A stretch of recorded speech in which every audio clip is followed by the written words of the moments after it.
So friends, आज जो हम बनाने जा रहे हैं उसका नाम है फन जेट। नाम जैसे यूनिक है वैसे इसका स्पीड भी होने वाला है, जिस फन उड़ने वाला है।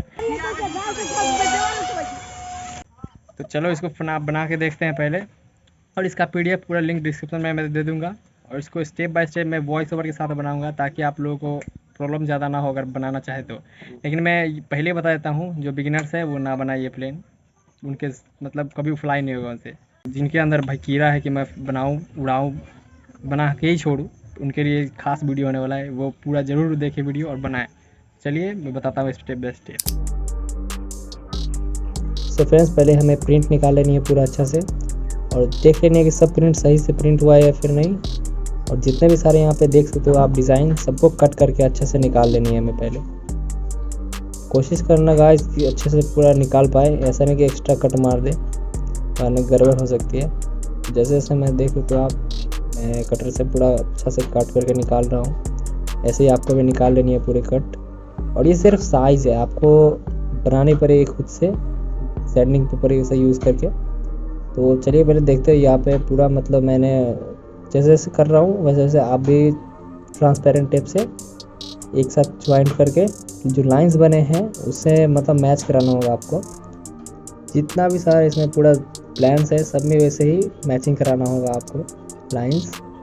और उसके बाद सब में ट्रांसपेरेंट टेप को यूज़ करके, या फिर नहीं भी यूज़ कर सकते, कोई भी ऐसा टेप जो आपस में चिपक जाए, आराम से चिपका के सबको अच्छे से कर लेनी है।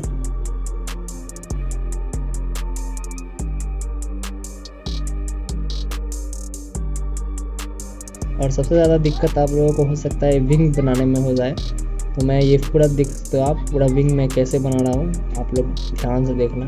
क्योंकि इसमें ज़्यादा ही कट्स लगे हुए हैं, तो इसमें हो सकता है आपको आधा घंटा लग जाए सिर्फ समझने में ही कि कहाँ से कहाँ जुड़ेगा बिना वीडियो देखे। तो आप लोग पूरा अच्छे से देखो कैसे विंग्स का पूरा डिज़ाइन बनता है, पूरा साइज़ निकलता है।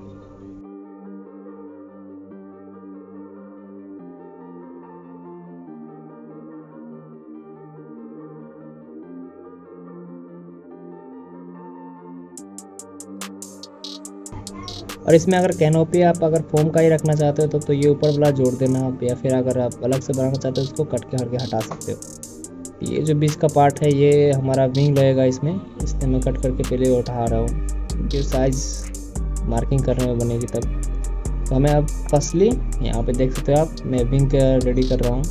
और ये आप ऐसे 20 mm से लेके 25 mm, मतलब 20-25 mm का आप थर्मोकोल ले सकते हो अच्छा वाली। मैं तो यूज़ करता हूँ, आपके इसको हम देख ही रहे हो, काफ़ी अच्छी सही रहती है, सस्ता मिल जाती है और मतलब मज़ा ही मज़ा है इसमें। बस ये है कि थोड़ा लाइट वेट नहीं होती और थोड़ा स्ट्रॉन्ग नहीं हो पाती है। यहाँ पे पूरा कट मार दिया मैंने, और यहाँ पे चलिए आप आपस में ज्वाइन करके इसको एरोडायनेमिक शेप करने की कोशिश करते हैं। मैं तो वायर का यूज़ करता हूँ, देख ही सकते हो आप। मुझसे थोड़ा ज़्यादा ही कट गया था यहाँ पे, लेकिन आप सैंड पेपर यूज़ करके आप इसको थोड़ा सा ऐसे एरोडायनेमिक शेप कर देना। अब मैं देख सकते हो आप, यहाँ पे मैं भी सैंडिंग कर रहा हूँ, मैं भी एकदम घिस के घिस ही रहा हूँ। थोड़ा ज़्यादा ही मुझसे कट गया था, देख सकते हो कितना ज़्यादा, तो 3 mm के आसपास बचा है। और यहाँ पे देख सकते हो आप 1 सेंटीमीटर आपको लेनी है फर्स्टली आगे से, और यहाँ पे 4 सेंटीमीटर लेनी है ताकि एरोडायनेमिक शेप बन सके आगे से लीडिंग एज से। चलिए इसको भी मैंने बना दिया था, देख सकते हो घिस के। अब रात हो गई तो इसीलिए मैंने नहीं बना पाई वीडियो, और ऐसे ही गर्मी बहुत है तो हीटिंग मारती है बहुत थर्मोइल। आप देख सकते हो मैंने थोड़ा सा ग्लू मार के इसको आपस में चिपकाया था। तो अब बारी है फ्यूजलेस की। यहाँ पे देख सकते हो फ्यूजलेस बनाने के लिए मैं वही थर्मोकोल यूज़ कर रहा हूँ। आप 20-25 mm यूज़ कर सकते हो, काफ़ी सही रहेगी और थोड़ा स्ट्रॉन्ग भी बन जाएगी। फ्यूजलेस का जो बटम साइड का होता है वो देख सकते हो मैंने ये पूरा ज्वाइंट करके बनाया, क्योंकि यहाँ बहुत छोटा था मेरे पास थर्मोकोल।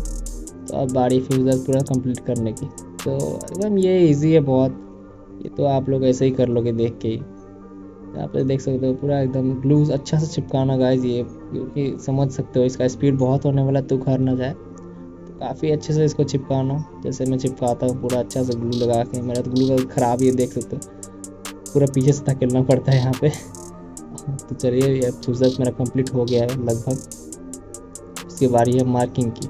यहाँ पे विंग लगेगा, नीचे का मार्किंग करता हूँ क्योंकि देख सकते हो मेरा विंग का एरोडायनेमिक शेप है, तो मुझे विंग रख के यहाँ पे और मार्किंग करनी पड़ेगी। तो मैं सिर्फ नीचे का पहले कर लेता हूँ, जिसकी हाइट पता चलेगा। उसके बाद ऊपर से विंग रख के उसके विंग की मार्किंग करनी पड़ेगी, क्योंकि तभी तो विंग अच्छे से यहाँ पे मतलब चिपक के एकदम बैठेगा। जैसे देख सकते हो आप, मैं करूँगा अभी। यहाँ पे देख सकते हो मैं विंग के हिसाब से पूरा मार्किंग कर रहा हूँ, ताकि अच्छे से स्ट्रॉन्गली यहाँ पे बैठ जाए। दोनों साइड का आप लोगों को करना लिए बहुत अच्छे से, क्योंकि यही तो है जो आपस में एकदम चिपक के रहेगा और काफ़ी स्ट्रॉन्गनेस देगा इसमें। तो इसको भी कट करके हमें निकाल लेनी है और देखना है कि हमारा विंग अच्छा से बैठ रहा है या फिर नहीं बैठ रहा है। तो यहाँ पे मैं चेक करता हूँ यहाँ पे बैठ रहा है या नहीं अच्छे से। यहाँ पे बहुत ही मतलब चपाक से बैठ रहा है। यहाँ पे देख सकते हो एकदम थोड़ा सा भी यहाँ पे स्पेस खाली नहीं है, बहुत ही अच्छे से फिट आ रही है। तो आप भी ऐसे ही ट्राई करना कि बहुत ही अच्छे से चिपक जाए, ताकि मतलब स्ट्रॉन्ग बहुत होना चाहिए, यहाँ पे बहुत ज़्यादा स्ट्रॉन्ग होना चाहिए। यहाँ पे मेरे को देख सकते हो बीच में थोड़ा स्पेस लग रही है, तो वहाँ पे मैंने एक और यूज़ कर दिया वहाँ पे फोम, ताकि थोड़ा जो विंग है उस पर चिपक जाए अच्छे से, थोड़ा स्ट्रॉन्ग और बढ़ जाए। तो आप भी ऐसे यूज़ करना। तो चलिए इसको फटाफट से करते हैं।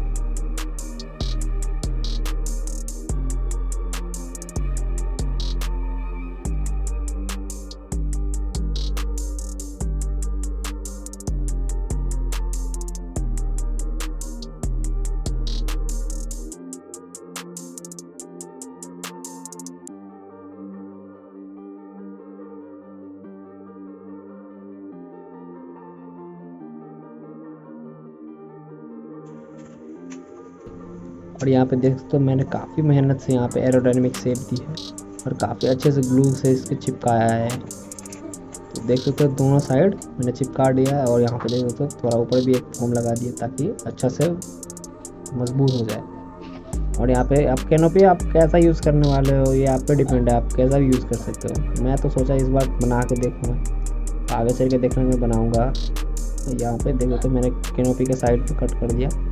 अब इसके ऊपर से मैं फोम लगाऊंगा ताकि मैं इसका शेप दे पाऊँ। आपको वही 20 या 25 mm यूज़ करनी है आराम से। साइड में ग्लू लगा के बस यहाँ पे डाल देनी है फोम, जैसे जैसे मैं करता हूँ। ये तो सब आप देख के बना सकते हो। आप बनाओगे या नहीं देख के मुझे कमेंट करके ज़रूर बताना आप लोग।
तो यहाँ पे देख सकते हो मैंने पूरा सैंडिंग करके पूरा एकदम शेप दे दिया इसको। और यहाँ पे मैंने कैनोपी बनाने के लिए यहाँ पे 2 फ्रंट और बैक का फोम शीट्स कट करके लगा दिया। और यहाँ पे है रडार की बारी। यहाँ पे देख सकते हो मैंने इसे भी विंग के अकॉर्डिंग कट करके सैंडिंग करके यहाँ पे ग्लू से चिपका दूँगा, और काफ़ी अच्छी लगती है। यहाँ पे देख सकते हो जितना ज़्यादा आप इसको सही से बनाओगे उतना ज़्यादा ये अच्छा से स्ट्रॉन्ग बन पाएगा। स्ट्रॉन्गनेस तो अपने हाथ में है, जैसा आप बना पाओ।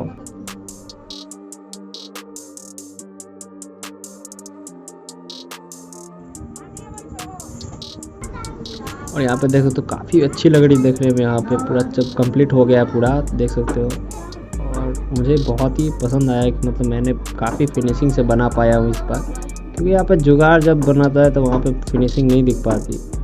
मैं इस बार ट्राई कर रहा हूँ काफ़ी अच्छे बनाने का। और इस बार ये देख सकते हो आप कैनोपी बनाने के लिए मैं इसमें से अब कट करके निकाल लूँगा।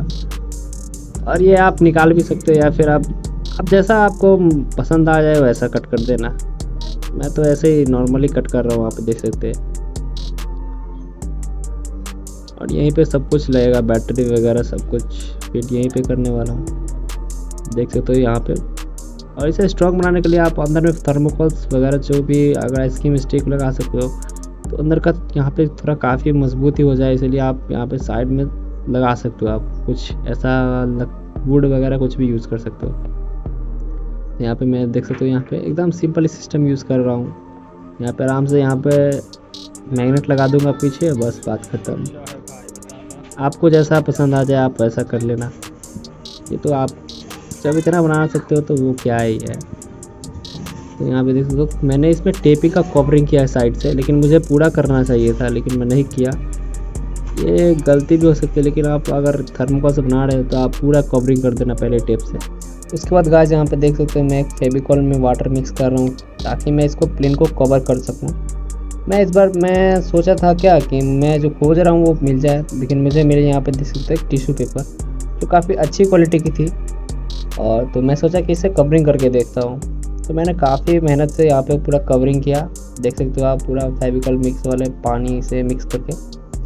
तो मैं ये बहुत ही हार्ड होता है यहाँ पे, तो बहुत ही हार्ड कर देगा फोम को, क्योंकि यहाँ पे फेविकॉल रहती है, वहाँ पे सूखने के बाद बहुत ही ज़्यादा हार्ड हो जाती है।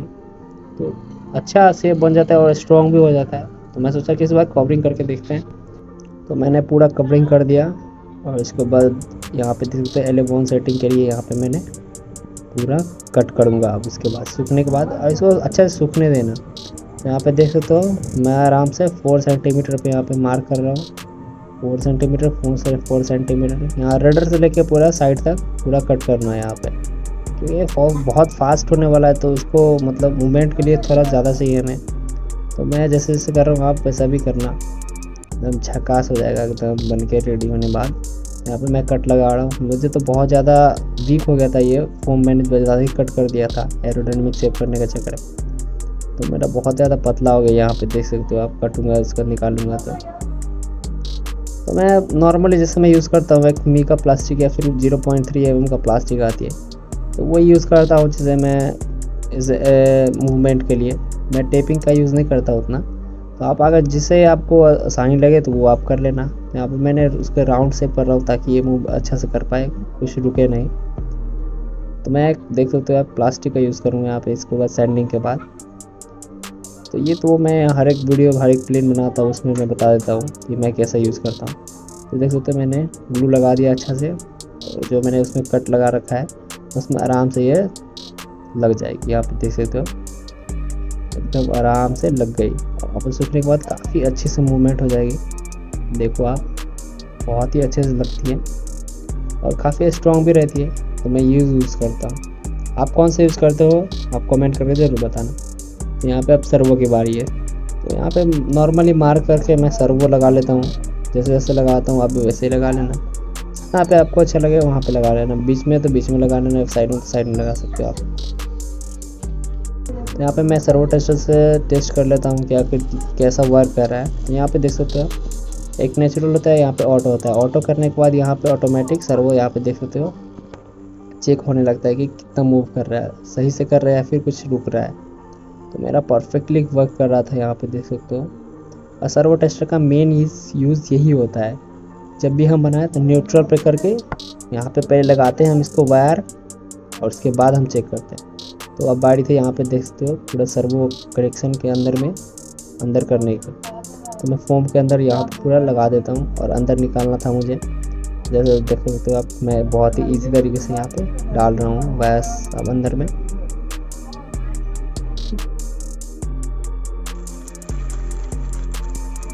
उसके बाद गाइस मैंने बटर पेपर लिया जो काफ़ी स्ट्रॉन्ग होती है, तो मैंने इससे ही सोचा कि कवरिंग करके देखते हैं। तो मैंने जैसे ही कवरिंग किया तो देख सकते हो आप कितना ज़्यादा अच्छा लग रहा था। मैंने पूरा पे कवरिंग कर दिया और मैं यहाँ पे यूज़ कर रहा हूँ मोटर माउंट के लिए 6 mm प्लाईवुड, जो कि आराम से यहाँ पे पीछे ग्लू गन के हेल्प लेके आराम से लगा सकते हो एकदम झकास से। ट्राई करना कि पूरा एकदम सीधा रहे आप एकदम सीधा एकदम ब्रशलेस मोटर मैंने लगा रखा है। और ये मेरा वाइंडेड मोटर है जो मैंने वाइंड किया था। और ये मुझे लग रहा है कि यहाँ पे 37 नंबर ही मुझे यूज़ करना चाहिए, तो मैंने रिकमेंड भी किया कि 37 नंबर यूज़ करो वायर, क्योंकि मुझे लग रहा है कि यहाँ पे इसका के भी बहुत ज़्यादा हाई हो गया, जिस कारण AC बहुत मतलब इफ़ेक्ट करता है। AC लगता है कि अब गया भाई, बहुत लोड पड़ता है AC पे। यहाँ पर मैंने एक्सटेंशन केबल यूज़ किया, यहाँ पे इसका बनाया हुआ है। तो आप यहाँ पे भी AC लगा सकते हो मोटर के पास, या फिर आप आगे भी यूज़ कर सकते हो। तो मैं यहाँ पे जगह तो स्पेस था नहीं, तो मैं यहाँ पे नहीं यूज़ करके मैं फ्रंट में ही रख देता हूँ AC। यहाँ पे पूरा होल्ड करके यहाँ पे लगा देता हूँ, पूरा अंदर घुसा देता हूँ। और यहाँ पे एक फोम लगा देता हूँ ताकि इसको मतलब थोड़ा अच्छा लगे पीछे से देखने में। यहाँ पे देख सकते हो, इसको मैं सैंडिंग करके पूरा घस दूँगा। और यहाँ पे पूरा कंप्लीट हो चुका है हमारा कैनोपी। तो मैंने बनाया है पूरा वो स्टिंग का डिब्बा से, तो उतना अच्छा बना नहीं पाया है, लेकिन फिर भी चलेगा। तो यहाँ पे मैं पेंट कर रहा हूँ। मैंने पेंट बहुत ही अच्छा सोचा करूँगा, लेकिन यहाँ पे मेरा मशीन ही पूरा अजीब तरह से बिहेव कर रहा था, तो मैंने जैसे तैसे करके इसका पेंट किया। और पेंट करने के बाद आप देख सकते हो कि कैसा लग रहा है यहाँ पे। अब बारी है कनेक्शन की। तो यहाँ पे मैंने आइसक्रीम स्टिक सब यूज़ किया था, तो आप जितना हो सके आप अपना हिसाब से स्ट्रॉन्ग देख लेना। और यहाँ पे कोई बड़ी बात कनेक्शन नहीं, जैसे F82 का कनेक्शन होता है 11 सेटिंग, सेम वैसे ही 1-2 सर्वो मोटर्स लग गए, और 3rd नंबर पे हमारा ESC का कनेक्शन बस हो गए। और यहाँ पे मैंने सबसे आगे रिसीवर रखा है, और यहाँ पे मैंने ESC को इसमें डाल दिया। और बस अब बैटरी कनेक्शन करनी है, और बस फ्लाइट टेस्ट करनी है। फ्लाइट टेस्ट करने से पहले मैं आप लोग कुछ बताऊंगा ज़रूर, देखना आप। यहाँ पे CG चेक करनी है हमें पहले। रिंग ब्रेक से 4 सेंटीमीटर के अप्रॉक्स यहाँ पे इसका CG रहने वाला है। तो फ्रेंड्स फाइनली बन के रेडी हो चुका है पूरा। और मतलब मैंने बहुत ही सोचा कि अच्छा से करूँगा कलर, लेकिन मेरा मशीन ही ख़राब हो गया, अच्छा से काम ही नहीं करा। तो कैसे तैसे करके पेंट किया हूँ, और कैसा लग रहा है ये आप कमेंट करके ज़रूर बताना। और काफ़ी दिन से मतलब वेट कर रहे थे सब कि कैसा फ्लाई हुआ कैसा फ्लाई हुआ, तो अभी मैं पूरा टेस्टिंग करने वाला हूँ। और इसका CG तो बहुत ही मतलब ख़तरनाक तरीक़ा से रहने वाला है। तो चलिए इसको ज़्यादा देरी ना करते हुए पहले फ्लाइट टेस्ट करते हैं, फिर मैं बाद में बताऊँगा आपको।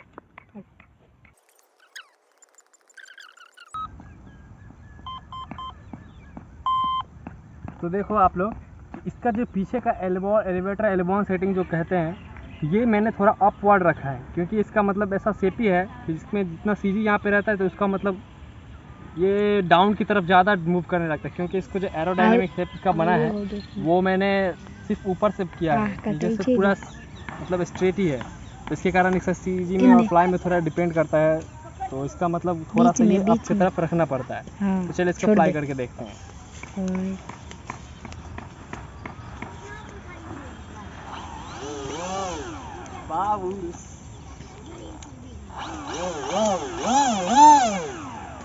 गाइस डर भी लग रहा है, पता नहीं फ्लाई होगा या क्या होगा। चलिए फ्लाई करके, बहुत आदमी लोग हैं यहाँ पे।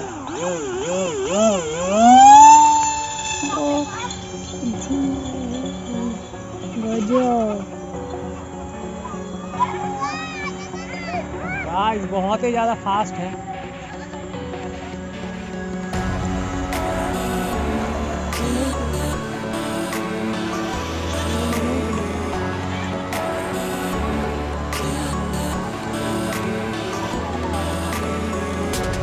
मैंने सिर्फ हाथ थ्रोटल पे रखा है इसको।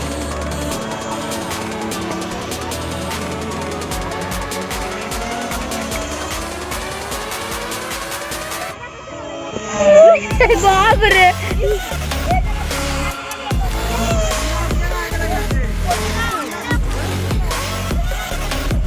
इसके लिए फील्ड चाहिए हमें, लेकिन यहाँ पे फील्ड नहीं होने के कारण मैं ज़्यादा ठीक से फ्लाई नहीं कर पा रहा हूँ। यहाँ पे देखो भाई साहब, मैंने थोड़ा ही थ्रोटल रखा है।